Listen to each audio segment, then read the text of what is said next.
Hello दोस्तों, कैसे हो आप। मेरा नाम हेमंत। तो दोस्तों सैमसंग गैलेक्सी S21 FE बहुत ही जल्द इंडिया में लॉन्च होने जा रहा है। दोस्तों इस फ़ोन के स्पेसिफिकेशन और प्राइस ये सब कुछ लीक हो चुके हैं। तो आज की इस वीडियो में हम इसी के बारे में बात करने वाले हैं। सो प्लीज़ वीडियो को बिना स्किप के पूरा लास्ट तक देखें।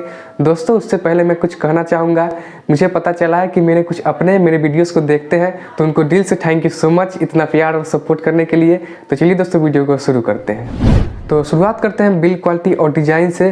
तो दोस्तों ये फ़ोन प्लास्टिक पैक के साथ में आने वाला है, लेकिन प्लास्टिक जो यूज किया जा रहा है वो चीप क्वालिटी का नहीं है। आपको अच्छी क्वालिटी की प्लास्टिक दी जाएगी जिससे आपको कोई भी प्रॉब्लम नहीं होगी। और साइड में आपको मेटल का फ्रेम मिलेगा और फ्रंट में सिंगल पंच होल मिलेगा जो कि गोरिल्ला ग्लास विक्टर्स की प्रोटेक्शन के साथ में आएगी।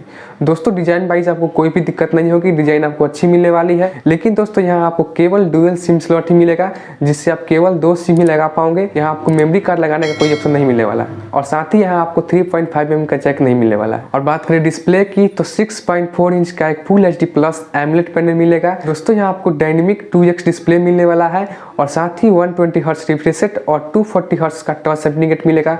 और साथ ही दोस्तों इस डिस्प्ले में आपको वाइड 111 और HDR10+ का सर्टिफिकेशन भी मिलेगा। और बात करें ब्राइटनेस की तो 800 निट्स की पीक ब्राइटनेस मिलेगी।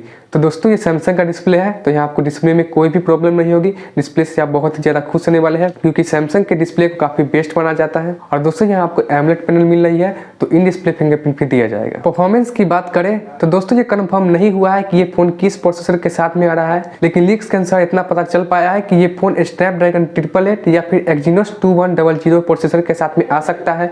दोस्तों दोनों ही प्रोसेसर 5 nm पे बने हैं, तो दोनों ही में आपको बैटरी एफिशिएंसी काफ़ी अच्छी मिलेगी और दोनों ही प्रोसेसर गेमिंग को काफ़ी अच्छे से हैंडल कर सकते हैं। तो ये फ़ोन किसी भी प्रोसेसर के साथ में आए, आपको दोनों ही प्रोसेसर में काफ़ी अच्छी परफॉर्मेंस दी जाएगी। परफॉर्मेंस में आपको कोई भी कमी नहीं मिलेगी। और OS की बात करें तो बताया जा रहा है कि ये phone out of the box Android 12 और One UI 4 के साथ में आने वाला है। कैमरे की बात करें तो बैक में आपको ट्रिपल रियर कैमरे का सेटअप मिलने वाला है, जहां 12 मेगापिक्सल का प्राइमरी सेंसर होगा और 12 मेगापिक्सल का अल्ट्रा वाइड सेंसर होगा और 8 मेगापिक्सल का टेलीस्कोप सेंसर होगा। और साथ ही बैक कैमरे से आप 4K 30 fps तक का वीडियो रिकॉर्ड कर पाओगे। और बैक कैमरे में आपको OIS का सपोर्ट दिया जाएगा। तो दोस्तों बैक में आपको एक डिसेंट सा कैमरे का सेटअप दिया जा रहा है। लेकिन दोस्तों ये सैमसंग का फोन है, तो यहाँ आपको कैमरे में भी काफी अच्छी क्वालिटी दी जाएगी।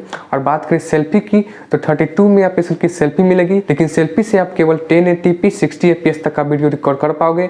और सेल्फी में आपको EAS दिया जाएगा। बात करें बैटरी की तो यहाँ आपको 4500 mAh की बैटरी मिलेगी, जो कि 25 वाट चार्जिंग को सपोर्ट करेगा। लेकिन दोस्तों एक चीज यहाँ पे बुरी होने वाली है, जो कि है चार्जर, क्योंकि यहाँ आपको केवल 15 वाट का ही चार्जर मिलने वाला है, जो कि काफी बुरी बात है। ये फोन 25 वाट चार्जिंग को सपोर्ट करता है, तो यहाँ कंपनी को बॉक्स में ही 25 वाट का चार्जर देना चाहिए था। तो लास्ट बात करें लॉन्च डेट और प्राइसिंग की तो दोस्तों ये फोन 8/128 बेस वेरिएंट से शुरू होगा, जिसका प्राइस अराउंड 45 से 50 हज़ार के बीच में होने वाला। और बात करें रैम और स्टोरेज की तो यहाँ आपको LPDDR5X रैम और UFS 3.1 की स्टोरेज मिलेगी। और बात करें लॉन्च डेट की तो दोस्तों बताया जा रहा है कि ये फोन 10 जनवरी को इंडिया में लॉन्च होने वाला है। तो दोस्तों इतना ही था आज की इस वीडियो में। होप कि आपको वीडियो पसंद आया हो।